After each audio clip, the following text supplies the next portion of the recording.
Cricket ആരാധകർ ആകാംക്ഷയോടെ കാത്തിരിക്കുന്ന ഇന്ത്യ സിംബാബ്വെ സൂപ്പർ 8 പോരാട്ടം നാളെ നടക്കാൻ പോവുകയാണ്. ഈ മത്സരത്തിൽ മലയാളി താരം സഞ്ജു സാംസൺ ഇന്ത്യൻ പ്ലേയിംഗ് 11ലേക്ക് തിരിച്ചെത്തുമോ എന്നതാണ് കായിക ലോകത്തെ പ്രധാന ചർച്ചാ വിഷയം. കഴിഞ്ഞ ദിവസം നെറ്റ്സിൽ നടന്ന പരിശീലന സെക്ഷനുകൾ നൽകുന്ന സൂചനകൾ സഞ്ജുവിന് അനുകൂലമാണ്. ടീമിലെ അപ്രതീക്ഷിത മാറ്റങ്ങളാണ് സഞ്ജുവിനുള്ള വഴി തുറന്നിരിക്കുന്നത്. വ്യക്തിപരമായ അത്യാവശ്യ കാരണങ്ങളാൽ മധ്യനിര ബാറ്റ്സ്മാൻ റിങ്കു സിംഗ് നാട്ടിലേക്ക് മടങ്ങിയത് ഇന്ത്യൻ ടീമിൽ മാറ്റം അനിവാര്യമാക്കിയിരിക്കുകയാണ്. ഗ്രൂപ്പ് ഘട്ട മത്സരങ്ങളിൽ പ്രതീക്ഷിച്ച പ്രകടനം പുറത്തെടുക്കാൻ റിങ്കുവിന് സാധിച്ചിരുന്നില്ല.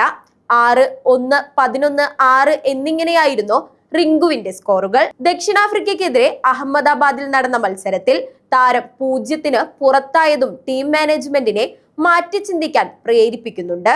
ഫീൽഡിംഗിൽ താരം സജീവമാണെങ്കിലും ബാറ്റിംഗിലെ ഫോമില്ലായ്മ റിങ്കുവിന് തിരിച്ചടിയാണ്.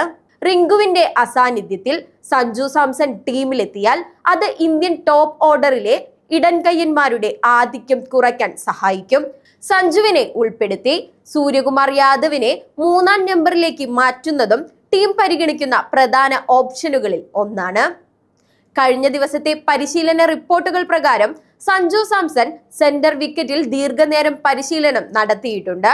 മുഹമ്മദ് സിറാജ്, അർഷ്ദീപ് സിംഗ് എന്നിവർ ഷോർട്ട് പിച്ച് പന്തുകൾ എറിഞ്ഞപ്പോൾ സഞ്ജു വളരെ ആത്മവിശ്വാസത്തോടെയാണ് ബാറ്റ് ചെയ്തത്.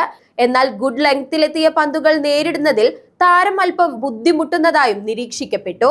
മുൻപ് ന്യൂസിലാൻഡിനെതിരായ മത്സരത്തിലും ഇതേ രീതിയിലുള്ള പന്തുകളിലാണ് സഞ്ജു പതറിയത്.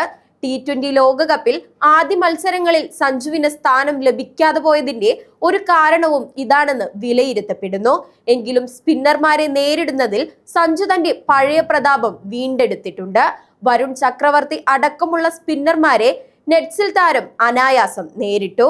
ബാറ്റിംഗിന് പുറമെ ഫീൽഡിംഗിലും സഞ്ജു കഠിനമായ പരിശീലനമാണ് നടത്തിയത്. ടീം മാനേജ്മെന്റ് സഞ്ജുവിന് നൽകുന്ന ഈ പ്രത്യേക പരിഗണന അദ്ദേഹം നാളെ പ്ലേയിംഗ് 11ലും ഉണ്ടാകും എന്നതിന്റെ വ്യക്തമായ സൂചനയാണ്. ഫോമില്ലാത്ത തിലക് വർമ്മയ്ക്ക് പകരം സഞ്ജുവിനെ പരീക്ഷിക്കണമെന്ന ആവശ്യവും ശക്തമാണ്. നാളത്തെ മത്സരത്തിൽ സഞ്ജു സാംസൺ തന്റെ മികച്ച പ്രകടനം പുറത്തെടുത്ത് ടീമിലെ സ്ഥാനം ഉറപ്പിക്കുമോ എന്ന് നമുക്ക് കാത്തിരുന്നു കാണാം.